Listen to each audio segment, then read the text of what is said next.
नमस्कार दोस्तों, स्वागत है वंस अगेन आपका नाउ ज़ायने पे, जहां पे अंतर्राष्ट्रीय खबरों का करते हैं यहाँ पे विश्लेषण। और रशिया यूक्रेन, जो कि मैं आप लोगों को जिस तरीके से बताते रहा हूँ, एनालिसिस करते रहा हूँ पिछले साल की अगर बात करें, जब से यूक्रेन क्राइसिस शुरू हुआ या शुरू होने के पहले से जो भी मैंने इसके बारे में प्रेडिक्शंस और एनालिसिस अपने किए हैं वो लगभग बिल्कुल सही हुए। 100% तो नहीं बोलूंगा, फिर भी 90% से ऊपर जो भी ले लो आप, मैंने खुल करके आपको बताया इस चैनल के माध्यम से कि जिस दिन ये मेरा एनालिसिस गलत होगा तो मैं आपको चैनल पे आपको बताना या बोलना या कभी भी ओटीटी प्लेटफॉर्म पे कुछ नहीं बोलूंगा। लेकिन ये आज ये वीडियो बनाना क्यों शुरू हुआ, क्योंकि मेरे एक किसी ने बोला कि आप रशिया यूक्रेन पे आजकल कुछ नहीं बोल पा रहे। मैं बोला दुनिया बोल रही है इसलिए मैं चुप हूं। तो उनका कहना है कि क्या आपका विश्लेषण से या कुछ उस टाइप से नहीं हो पा रहा है क्या। मैं बोला ऐसी बात नहीं, मैं ये जानना चाहता हूं कि इसकी डेप्थ में आखिर चीजें क्या है। और ये मैंने बहुत पहले ही आप लोगों को बताया है, तो सारी चीजें जो है पुराने वीडियोस में अगर आप देखेंगे तो मेरे दिख जाएंगे। Who the war criminal and all, मतलब बहुत से इस टाइप के थंबनेल लगे हुए हैं। चलिए, तो आज क्या जरूरत पड़ गई? आज जरूरत इसलिए पड़ गई क्योंकि लोगों को ये चीज सामने दिख रहा है, और जो लोगों को दिख रहा है वो मुझे भी दिख रहा है। और ये चीजें मैंने बताया था कि मैजिक की तरह ये युद्ध कब खत्म होगा, ये क्राइसिस कब खत्म होगा, हम और आप भी सरप्राइज हो गए। मुझे नहीं पता कि आप सरप्राइज हुए कि नहीं, लेकिन मैं तो सरप्राइज हो ही गया। चलिए, तो हो सकता है, लेकिन सबसे पहले मैं इसको डॉक्टर एस जयशंकर, अपने भारत माता के कैबिनेट मिनिस्टर यानी फॉरेन मिनिस्टर्स को मैं इसको धन्यवाद बोलूंगा कि आपका रशिया विजिट इतना सफल रहा। वंस अगेन मेरी बात को सुनिए कि ये जो दुनिया के लिए रशिया यूक्रेन क्राइसिस नहीं था, ये पूरे वर्ल्ड के लिए क्राइसिस हो गया था, और ये पूरे इकोनॉमी को, वर्ल्ड इकोनॉमी को डैमेज कर रहा था। भूखमरी यूरोप में आप देख लीजिए किस तरीके से क्या हालात क्रिएट हो गए थे। सभी को थैंक यू बोलना चाहिए भारत को, क्योंकि भारत के जो हमारे फॉरेन मिनिस्टर हैं डॉक्टर एस जयशंकर जी, जब रशिया गए और वहां पे जाने के बाद ही ये चीजें जो हैं संभव और सफल हुई। अब आप बोलेंगे कि भाई इस चीज को आप जो है डॉक्टर एस जयशंकर साहब को क्यों क्रेडिट दे रहे? क्यों नहीं दूंगा, क्योंकि इसके पहले जब ये क्राइसिस शुरू होने के पहले सिल्वर फॉक्स के नाम से जाने जाने वाली वेंडी शेरोन यूएस से जाती हैं और बोलती है कि वार मत कीजिए। 3 बार जो है मिस्टर बाइडेन कॉल कर चुके होते हैं कि प्लीज आप यूक्रेन पे कुछ मत कीजिएगा। कुछ हुआ क्या? नहीं हुआ था। जो मिस्टर पुतिन को लगा वही किए थे, किसी ने नहीं रोक पाया। ब्रिटेन की फॉर्मर प्राइम मिनिस्टर की बात करेंगे, लिज ट्रस, वो भी इस पे देख रही थी। वो भी शायद गई थी कि नहीं गई थी, मुझे ध्यान नहीं आ रहा अभी एग्जैक्ट, बट लिज ट्रस को मैं उस टाइम से ही बहुत अच्छे से फॉलो करना शुरू किया था। उनकी भूमिका को मैं जो है ब्रिटेन की राजनीति में मैं समझ चुका था कि वो क्या है और उनका क्या रोल है। उस टाइम से मैं उनको अच्छी तरीके से फॉलो करता हूं और उनके बारे में स्टडी करता हूं। ठीक है, चलिए आगे बात करते हैं। तो अभी क्या हो गया ऐसा कि जब मुझे ये वीडियो सेशन लेकर के आना पड़ा। आज का ये वीडियो बहुत ही इंपॉर्टेंट है, तो इसको ध्यान से सुनिएगा। अगर आप रियली सच में आप जो है वर्ल्ड अफेयर को अच्छे से समझना चाहते हैं तो ये वीडियो आपके लिए बहुत ही इंपॉर्टेंट है। अब देखते हैं इंटरनेशनल रिलेशंस को समझना। मैं बार बार बोलता हूं कि चीजें चेंज हो रही है। मेरे पुराने वीडियो आप देख लीजिए, मैं बार बार ये बात बताया हूं कि कोई सामरिक शक्तियों से नापता है युद्ध को, कोई टेक्नोलॉजी से जोड़ता है युद्ध को, और मैं यानी आपका भाई रवि शर्मा इसको मैनेजमेंट से रिलेट किया हूं। मेरे पुराने वीडियो आप देख लीजिए, उसमें ये दुनिया में पहली बार इस टाइप का किया गया कि रशिया यूक्रेन के इस क्राइसिस को मैंने मैनेजमेंट के सब्जेक्ट से जोड़ा है। और इसके लिए मैं अपने गुरुजनों को और अपने फ्रेंड्स सर्कल, फैमिली, सभी को मैं बहुत बहुत धन्यवाद करते हैं कि आपके कारण ही मैं इस योग्य बन पाया। ये चीजें इतिहास बनेंगी एक दिन, और यही चीजें बताई जाएंगी कि क्या चीजें जो जब आप सफल हो जाते हैं ना, और जब आप एक नॉन फेस हो जाते हैं, बन जाते हैं, जब तब लोग आपकी वो चीजें निकालना शुरू करते हैं, तब ये चीजें जो है एज ए तथ्य, एज ए एविडेंस चीजें होती हैं। इसी कारण मैं इस पे यूट्यूब चैनल पे आया कि ये चीजें मेरी कहीं ना कहीं रखी रहे, इन फ्यूचर्स तो पता चलेगा। ठीक है, अब यूक्रेन में क्या हो रहा है? यूक्रेन में हो रहा है समारोह। किस टाइप का समारोह? ऐसा समारोह अगर आप दुनिया के न्यूज़पेपर उठा करके देख लो आप, तो पता चल रहा है कि पूरी रात लोग जगे हैं, जश्न मना रहे हैं, सब कुछ हो रहा है। वही चीज कि जो मुझे अपने दिमाग में, अपने मस्तिष्क में वो दृश्य लेकर के आ जाता है जो कि हमने महसूस किया था 2011 में इंडिया गेट के ऊपर। 2011 में इंडिया गेट पे वो जश्न मना हुआ था, जो कि दिल्ली वासी जो जन्म लिए वहां, और वो दुनिया में है या नहीं है, लेकिन उसके बाद भी उन्होंने बोला, जो दुनिया में नहीं है उन्होंने नहीं, लेकिन जो हैं उस टाइम जो लोग बोले कि मतलब जिस एज ग्रुप के भी, वो सारे लोगों ने बोला कि आज तक दिल्ली में मैंने ऐसा जश्न, ऐसी खुशी कभी नहीं मनाई थी। तो वो वक्त था 2011 का इंडिया का वर्ल्ड कप, और जब हम लोगों ने जीत करके और इंडिया गेट गए थे, पूरी रात वहां जगे रहे। कोई किसी का आइसक्रीम ऐसे निकाल करके उसके जो है ऐसे तोड़ के ऐसे मुंह में डाल ले रहा है, लेडी है जेंट्स पता नहीं, कपड़े क्या पहन करके लोग जो है अपने जैकेट्स उठा करके ऐसे घुमा रहे हैं, क्या है क्या नहीं, मतलब सब इंडियन दिख रहे थे। कोई वो छोटे बच्चे वो कैप पहने हुए थे, जो नमाज के कैप होते हैं, बीएमडब्ल्यू गाड़ी पे ऐसे उठ करके ऐसे चिल्ला रहे हैं, जश्न मना रहे हैं। अलग अलग चीजें, अलग अलग सिचुएशंस जो कि हम आपको बता नहीं सकते हैं।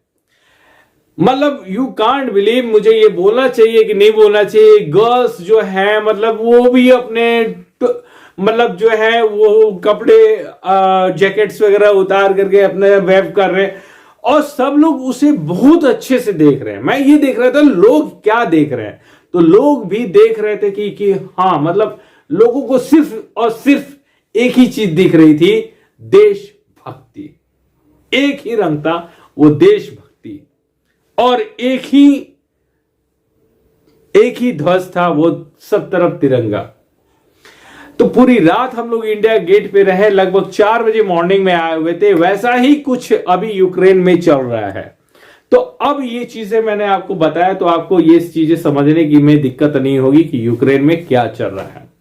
यूक्रेन में जय जयकार चल रहा है, लेकिन हम करेंगे जय जयकार, जय हो। ये मैं हमेशा जो है अपने जो फॉरेन मिनिस्टर हैं डॉक्टर एस जयशंकर को, तो जब भी मेरी ट्वीट पे होती है, जब भी मैं ट्वीट करता हूं उनको, तो लिखता हूं जय हो। पंच लाइन हो सकता है मैं इसको अपने फिल्म का है तो क्या पता है उसमें मैं कर सकता हूं कि नहीं, लेकिन जय हो मेरा इस लाइक टैग वर्ड है या टैग लाइन है कह लीजिए, जो कि मैं हमेशा जो है डॉक्टर एस जयशंकर जी के लिए यूज करता हूं, और जो हमारे फॉरेन मिनिस्टर हैं इनका कंट्रीब्यूशन इसलिए मैं बात कर रहा हूं क्योंकि अगर आप यूएस के देख लो, आप ब्यूरोक्रेट जो सिल्वर फॉक्स के नाम से जानी जाती हैं, वेंडी शेरोन, वो जाती हैं रशिया और वो युद्ध को नहीं रोक पाती हैं, युद्ध होने के पहले नहीं रोक पाती हैं, और इन्होंने युद्ध के दौरान रोक देना और रूसी सेना को पीछे हटना, इस टाइप का जो है हम लोग कभी सपने में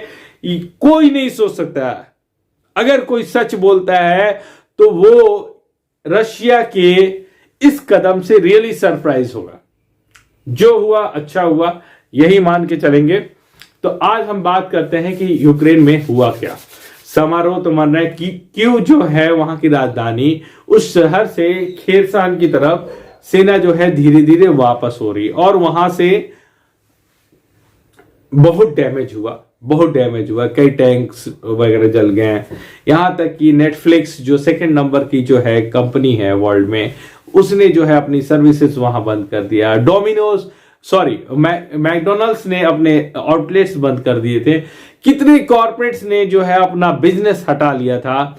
वर्ल्ड की इकोनॉमी क्या हालत हो गई थी, लोगों को खाना के लिए जो क्योंकि बोला जाता है कि यूक्रेन हमेशा यूक्रेन को एक तरह से फुट पॉइंट मान लो आप, या इसको कह लो आप, क्या कहते हैं उसको, जिस हिसाब से अगर आपको फूड सेफ्टी के लिए, मैंने एक बार बताया मेरा पुराना वीडियो आप देखिए, उसमें सर्च कीजिए, कम से कम आपको और भी चार चीजें जानकारी मिलेगी। तो फूड सेफ्टी की भी कहीं तक हमने ये लड़ाई को बताया हुआ था, लेकिन अब क्या है, अभी ये चीजें बोलना जरूरी नहीं है और जल्दबाजी हो जाएगी। तो रूस यूक्रेन का यह प्रमुख दक्षिण शहर उस तरह से जो है, जहां से खेरसान में यूक्रेन की जो सैनिकों का स्वागत हो रहा है, स्थानीय लोग जो हैं, वहां के लोकल जितने हैं, बूढ़े बच्चे, वो खुशी मना रहे हैं, सड़कों पे आ गए हैं, राष्ट्रीय ध्वज जो यूक्रेन का है उसको फहरा रहे हैं। जिस तरीके से हम जो है अक्सर इमोशनल इंडियन हो जाते हैं, और कुछ भी होता है तो जश्न मनाने के लिए, देशभक्ति से जुड़े हुआ कोई भी चीज, तो ध्वज को उठा के रोड पे आते हैं और भारत माता की जय हो, यही हमारी देशभक्ति है, यही हमारी शक्ति है। कुछ ऐसा ही आज के दिन में चल रहा है यूक्रेन में। चलिए, तो कीव में सैनिकों को जब सैनिक जो आ रहे हैं तो, और रशिया सेना जो है वापस लौट रही है, तो उनका स्वागत इस तरीके से सड़कों पे किया जा रहा है। उनके ऊपर जो है, मतलब जो है फ्लावर्स वगैरह भी फेंके जा रहे हैं, उनके ऊपर जो नारे लगाए जा रहे हैं, उनकी जय जयकार की जा रही है। खेरसान हमारा शहर था, और इस तरीके से, और जो सशक्त सेना है उनकी जय जयकार की जा रही है। तो ये वहां की स्थानीय जो भी लैंग्वेज में वहां किया जा रहा है। यही तरीका है जश्न मनाने का, खुशियां मनाने का, यही तरीका है धन्यवाद देने का। तो इस तरीके से वहां की जो नागरिक है वहां पे धन्यवाद दे रहे। मॉस्को में कहा गया कि 30,000 कर्मियां इस क्षेत्र से बाहर कर दिए गए। अभी कुछ दिन पहले ये भी बातें आई थी, मैंने देखा हुआ था, आई थिंक बीबीसी या किसी में देखा था, ये भी बीबीसी का ही मैं रेफरेंस लेके चल रहा हूं आज भी। तो जिस तरीके से बताया जा रहा था कि लाख सेना जो है दोनों तरफ जो है डैमेज हुआ है, एक तरह से उनकी जो है मारे गए, तो या शहीद हो गए, जो कह लीजिए इसको, तो ये दोनों तरफ डैमेज हुआ है। हालांकि रूस ने गुरुवार की बात करें तो कुछ ऐसे कम सबूत मिले हैं जिसमें कि 7 किलोमीटर तक आगे जाने का दावा किया और सैनिकों से आगे की ओर धकेला। शुक्रवार को अगर देखा जाए तो घटनाक्रम तेजी से आगे बढ़ता है, और जो स्टार्टिंग के रिपोर्ट्स हैं उसमें दिखता है, ये पता चलता है कि खेरसान जो है, वो खेरसान देखिएगा तो उसको छोड़ दिया और स्थानीय लोग वहां पे आ गए। झंडा लहराते हुए लोगों की भीड़, और फ्रीडम स्क्वायर वहां जो है, वहां पे फिल्म में ये चीजें दर्शाई गई। फ्रीडम स्क्वायर पे बड़े बड़े डिस्प्लेज वगैरह लगा करके ये सब चीजें जो है दर्शाई जा रही है। अब हम बात करेंगे कि क्यों में सैनिक का अभिवादन तो किया गया, नारा भी लगाया गया, किसका? यूक्रेनी सशस्त्र बलों की जय। पानी थोड़ा सा जो है चाहिए था, अगर आप ला दे तो। मैं कैमरा रोलिंग है, पानी चाहिए था। चलिए तब तक इंतजार करते हैं, आगे बढ़ते हैं। शुक्रवार की दोपहर में अलास्की सरला को अभी भी जमीन पे नई स्थिति में अपनाते हुए दिखाई दिए। ये फ्राइडे की बात है, यानी कि कल की बात है। उन्होंने टिप्पणी किया है कि कोई भी आज रात सोने नहीं जा रहा है। जश्न मनेगा तो जाहिर सी बात है, कोई सोएगा नहीं, और इतनी बड़ी चीज है यूक्रेन के लिए। अगर अभी स्थिति देखी जाए तो यूक्रेन, आप समझ सकते हैं कि दुनिया का सबसे नंबर 1 सामरिक, सबसे ज्यादा एटम बम रखने वाला देश उसके बगल में, जिससे टूट के यूक्रेन बना यूएसएसआर के बाद, और आज यूक्रेन पीछे ढकेल देती है रशियन सेना को। ये किसी को भी, जो भी जानकार होगा, उसे ये बातें पचेगी नहीं। ठीक है। यूक्रेनी अधिकारी ने कहा कि उनके सैनिक खेरसान में लगभग पूरी तरह नियंत्रण में है। नेप्रो नदी के पश्चिम में देखा जाए, नेप्रो नदी के पश्चिम में, यानी कि इधर की तरफ, ठीक है, मेरे पीछे की तरफ तो आपके आगे की तरफ हो गया। ठीक है, अब रक्षा मंत्री के सलाहकार जो यूकी साक हैं, उन्होंने कहा कि रूसी जाल में डर से सैनिक सावधानी से आगे बढ़ रहे थे। श्री साक जो है, उन्होंने, जो बीबीसी के प्रवक्ता, उनका भी मानना था कि दुश्मन के कुछ सैनिक शहर में रुके हुए थे। कुछ लोग ये भी बता रहे हैं कि वर्दी अपना चेंज कर दिए, नॉर्मल कपड़े पहन लिए कि भाई हम तो नागरिक हैं, है ना, तो अपनी वो मतलब जो है ये छुपाना चाह रहे, पहचान छुपाना चाह रहे हैं। हो सकता है कि उन्हें शर्म आ रही है, तो इस तरीके से अब ये अंदर की बात है ना। अभी तो कहना तो बड़ा मुश्किल है, कहना बहुत जल्दबाजी होगी। आत्मसमर्पण, उनसे आत्मसमर्पण करने के लिए आग्रह किया। उन्होंने खेरसान की वापसी में एक बड़ी जीत के रूप में प्रतिष्ठित किया। तो कुल मिलाकर के खेरसान से रूसी सेना पीछे हट गई। क्यों? जो है राजधानी है यूक्रेन की, तो ये जश्न मन रहा है और वहां से लेके खेरसान तक जश्न मन रहा है। खार्किव से दूर करने के लिए युद्ध में पहले सफल प्रयास की तुलना किया गया था। अब ये देखिए, पुरानी बातें करना तो अभी छोड़ दिया जाए, और ये लंबा वीडियो हो गया, बस इतना जानिए। अब मेरा एनालिसिस जानिए। मैंने बताया हुआ था फेज 1 जो हुआ, 2 में जो है किस तरीके से जब रशिया आगे बढ़ रहा था, आखिर डॉक्टर एस जयशंकर गए। इसके पहले मोदी जी ने बोला कि this era is not for वार, यह युद्ध करने का समय नहीं है, right time for right work. अब राइट है कि रॉन्ग है पता नहीं, लेकिन उनका खूब मोदी जी का तारीफ हुआ। अगर हम बात करें तो इमैनुअल मैक्रोन की, जो कि प्रेसिडेंट है फ्रांस के, तो उन्होंने भी यूएन में इस बात का मोदी जी का तारीफ किया था। ठीक है, अब जब डॉक्टर एस जयशंकर जब वहां गए और उसके बाद ये ऐसी चीजें रहे हैं डॉक्टर एस जयशंकर जी का, और इनका जो डेडिकेशन है, इनकी जो क्षमता है, इनकी जो योग्यता है, ये सर्वोपरि है और काफी महान है। और इन्होंने दुनिया को अभी फिलहाल डॉक्टर एस जयशंकर जी को इसका पूरा क्रेडिट जाता है कि 3rd वर्ल्ड वॉर से निकाल चुके हैं। बहुत बहुत धन्यवाद। आगे भी हम आपको नए अपडेट लेकर के आते रहेंगे। रशिया और यूक्रेन, मैं चाह रहा था कि जल्दी से जल्दी ये क्राइसिस बंद हो। क्यों? क्योंकि ये दुनिया के लिए और ना रशिया के लिए और किसी के लिए भी अच्छा नहीं था। ये वार जो है 21वीं सदी का बहुत कुछ सिखाता है, समझाता है। इस वार से लड़ तो 2 देश रहे थे, सपोर्ट में कौन पीछे था और क्या नहीं, वो सारा चीज यूरोपियन यूनियन और यूएस किस तरीके से बैकअप कर रहा था यूक्रेन का, ये सारे लोग जानते हैं। लेकिन ये भी बात समझने वाली है कि क्या आज के ग्लोबलाइजेशन के युग में, क्या जब 2 देश लड़ रहे हों तो क्या तीसरे को भी नुकसान हो सकता है?